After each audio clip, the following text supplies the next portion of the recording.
প্ৰথম খবৰ লৈ আহিছো ষ্টুডিঅত মই দীপান্বিতা উপনিৰ্বাচনৰ নিশাই দেখিবলৈ পোৱা গৈছে কংগ্ৰেছত মুখ্যম আঘাত কিয়নো এইবাৰ ৰাজ্যৰ দলত আনুষ্ঠানিকভাৱে যোগদান কৰিছে শ কংগ্ৰেছে এই মুহূৰ্তত সবিশেষ খবৰ আমি আপোনালোকক জনাবলৈ চেষ্টা কৰিম এটা ব্ৰেকিং নিউজ আমি এই মুহূৰ্তত জনাই আছো উপনিৰ্বাচনৰ ভোটদানৰ সময়তে কংগ্ৰেছত মুখ্যম আঘাত কংগ্ৰেছত খহনীয়া বুলি ক'ব লাগিব একেলগে ৫% কংগ্ৰেছে যোগদান কৰিছে ৰাজ্যৰ দলত একেলগে ৫% কংগ্ৰেছে আনুষ্ঠানিকভাৱে ৰাজ্যৰ দলত যোগদান কৰিছে নাওবৈছাত অখিল গগৈৰ উপস্থিতিত বৃহৎ যোগদান কাৰ্যসূচী অনুষ্ঠিত হৈছে নাওবৈছাৰ সংখ্যালঘু এলেকাত ক্ৰমাৎ জনপ্ৰিয়তা বাঢ়িছে অখিল গগৈৰ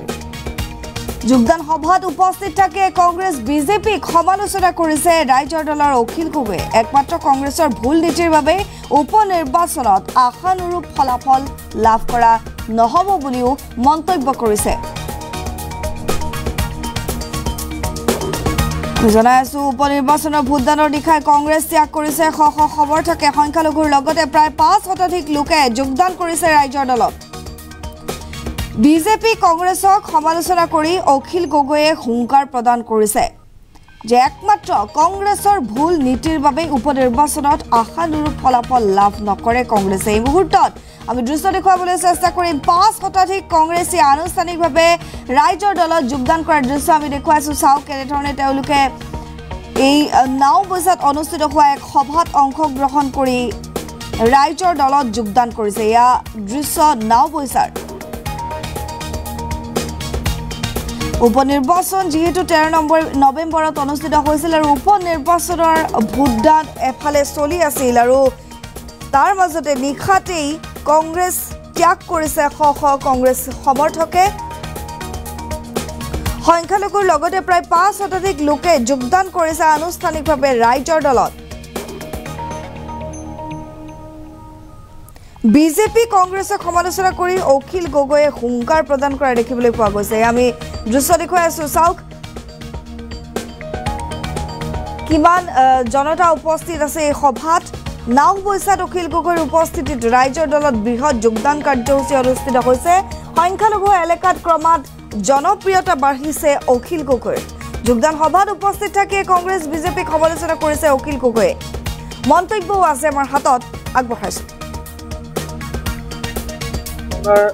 কি কলিতা কলে দিগন্ত কলিতাই কি ভাবুকি প্ৰদান কৰিছে মই নাজানো কিন্তু এটা কথা খাটাং যে বিজেপিয়ে এবাৰ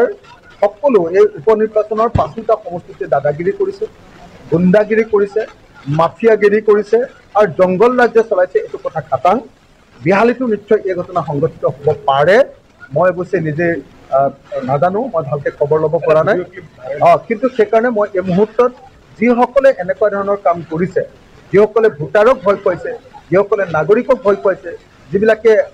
কোনোবা দলৰ সমৰ্থকক ভয় খুৱাইছে ভীতি প্ৰদৰ্শন কৰিছে সেইসকলক তেওঁ ৰঞ্জিত দত্তই হওক বা তেওঁ দিগন্ত কলিতাই হওক তেওঁলোকক গ্ৰেপ্তাৰ কৰিবৰ কাৰণে আমি ৰাজ্যৰ দলৰ সভাপতি হিচাপে দাবী উত্থাপন হোৱা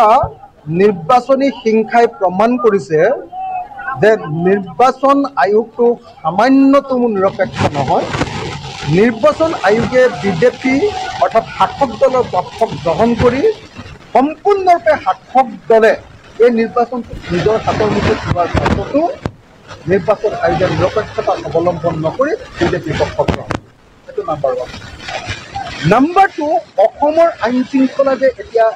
একেবাৰে বেয়া অসমত যে আইন শৃংখলা বুলি কোনো বস্তু এটাই এই মুহূৰ্তত নাই এই মুহূৰ্তত যে আইন শৃংখলাবিহীন অৱস্থা এটাৰ সৃষ্টি হৈ গৈছে লনেছনেছ কোনো পৰ্যায়ে ইয়াতে আইনৰ শাসন নাই ইয়াত যে গুণ্ডাৰ শাসন আছে বিজেপি চৰকাৰৰ দিনত বিজেপি চৰকাৰে যে গুণ্ডাৰ শাসন চলাইছে ইউ পি বা বিহাৰৰ নিচিনাকৈ তেওঁলোকে যে জংগল ৰাজ চলাইছে এইটো প্ৰমাণিত হ'ল এইবাৰ চামগুৰিৰ উপনিৰ্বাচনৰ জৰিয়তে চামগুৰি উপনিৰ্বাচনত অসমৰ ভিতৰতে অভূতপূৰ্ব হিংসাত্মক ঘটনা সংঘটিত অসমৰ ইতিহাসত ইমান বেছি হিংসাত্মক ঘটনা কোনো ধৰণৰ কোনো ইলেকশ্যনতে এনেকৈ সংঘটিত হোৱা নাছিল আৰু পুলিচে দেখ দেখ চৰকাৰে দেখ নিৰ্বাচন আয়োগে দেখ আচলতে বিজেপি দলৰ পক্ষক গ্ৰহণ কৰিছে নিৰ্বাচন আয়োগ যে বিজেপি দলৰ হাতিয়াৰ নিৰ্বাচন আয়োগ যে বিজেপি দলৰ এজেণ্ট নিৰ্বাচন আয়োগ যে বিজেপি দলৰ দালাল এই কথাটো এইবাৰ চামগুৰি নিৰ্বাচনে প্ৰমাণিত কৰিছে। সেইকাৰণে মই চামগুৰি ৰাইজক আহ্বান জনাইছোঁ যে চামগুৰি ৰাইজে বিজেপিৰ বিৰুদ্ধে সন্ত্ৰাসবাদী কাম কাজ কৰা বিজেপিৰ বিৰুদ্ধে যাতে সমুদায় ভোট প্ৰদান কৰি বিজেপিক যাতে পৰাভূত কৰে তাৰ কাৰণে মই সকলোকে আহ্বান জনাইছোঁ। লখিমপুৰ জিলাৰ নাওবৈচাত আমাৰ এটা আৰু আপোনালোকে সকলোৱে দেখিছে যে 500তকৈ অধিক নাওবৈচাৰ ৰাইজে আজি আমাৰ ইয়াত যোগদান কৰিছে। বিশেষকৈ আজি কংগ্ৰেছ দলৰ BNP বুলি যিটো পঞ্চায়ত আছে, BNP পঞ্চায়তৰ পূৰ্বৰ যিসকল পঞ্চায়তৰ প্ৰেচিডেণ্ট আছিলে, ভাইচ প্ৰেচিডেণ্ট আছিলে আৰু সকলো মেম্বাৰ আটাইসকলে আজি আমাৰ ৰাইজৰ দলত যোগদান কৰি দিছে। এজনো মানুহ বাকী নাই যি ৰাইজৰ দলত যোগদান কৰিবৰ কাৰণে যোৱাবাৰৰ যিখন পঞ্চায়ত আছিলে কংগ্ৰেছ দলৰ আছিলে, সেই গোটেই পঞ্চায়তৰ সভাপতিৰ পৰা উপসভাপতিৰ পৰা সদস্যলৈকে সকলোৱে আমাৰ দলত যোগদান কৰিছে। তাৰোপৰি কংগ্ৰেছ দলৰ মণ্ডল কংগ্ৰেছৰ সভানেত্ৰীও আমাৰ ইয়াত যোগদান কৰি দিছে। গতিকে দেখা গৈছে যে যিটো নাওবৈচা সমষ্টিৰ BNP বুলি যিটো পঞ্চায়ত, এই পঞ্চায়তটো মোটামুটিভাৱে আজি কংগ্ৰেছৰ যিসকল ডাঙৰ নেতা আছিলে তেওঁলোক যোগদান কৰিছে, 300 কংগ্ৰেছৰ মানুহে যোগদান কৰিছে আৰু 200 বিজেপি আৰু AGPৰ কৰ্মীয়ে আমাৰ দলত যোগদান কৰিছে। গতিকে আজিৰ এই যোগদান কাৰ্যসূচীটো আমাৰ কাৰণে লখিমপুৰ জিলাত এটা অত্যন্ত গুৰুত্বপূৰ্ণ আৰু বিশাল যোগদান কাৰ্যসূচী। মই যোগদান কৰা সকলোকে আমাৰ দললৈ আদৰণি জনাইছোঁ আৰু আশা কৰিছোঁ যে তেখেতসকলে আমাৰ দলত আহি আমাৰ দল শক্তিশালী কৰিব আৰু 2026 চনৰ যি বিধানসভা নিৰ্বাচন, সেই নিৰ্বাচনত আমাক নাওবৈচা সমষ্টিত জয়ী কৰাব আৰু আগন্তুক যি পঞ্চায়ত নিৰ্বাচন, সেই পঞ্চায়ত নিৰ্বাচনতো আমি বিপুল ভোটত আমাৰ এই সমষ্টিটোত জয়লাভ কৰিব পাৰিম। আচলতে 5টা সমষ্টিৰ উপ নিৰ্বাচনৰ ফলাফল খুব ভাল হ'বলগীয়া আছিলে।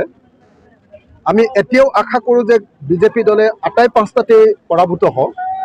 কিন্তু কংগ্ৰেছৰ হঠকাৰী নীতিৰ কাৰণে, কংগ্ৰেছৰ প্ৰতাৰণা আৰু বিশ্বাসঘাতকতাৰ কাৰণে,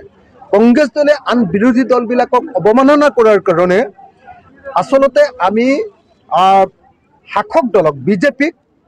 কংগ্ৰেছ দলৰ কাৰণেই আমি আচলতে কিছু চান্স বা সুবিধা দিয়াৰ নিচিনা হৈছে। এইবাৰ আচলতে পৰিৱেশটো এনেকুৱা আছিলে যে বিজেপি দলক পৰাভূত কৰিবৰ কাৰণে সকলো মানুহ এইবাৰ ঐক্যবদ্ধ হৈছে। বিজেপিৰ বিৰুদ্ধে সাংঘাতিক ধৰণৰ এণ্টি ইনকামবেঞ্চি বা প্ৰতিষ্ঠান বিৰোধী ঢৌ আছে। বিজেপি থাকিলে অসমৰ মানুহ আৰু বাচি থাকিব নোৱাৰে, এই ধাৰণাটো অসমৰ মানুহে ইতিমধ্যে দৃঢ়ভাৱে নিজৰ মনত সোমোৱাই লৈছে। হিমন্ত বিশ্ব শৰ্মা আজিৰ দিনটোত অসমৰ ৰাজনীতিৰ ভিলেইনত পৰিণত হৈছে।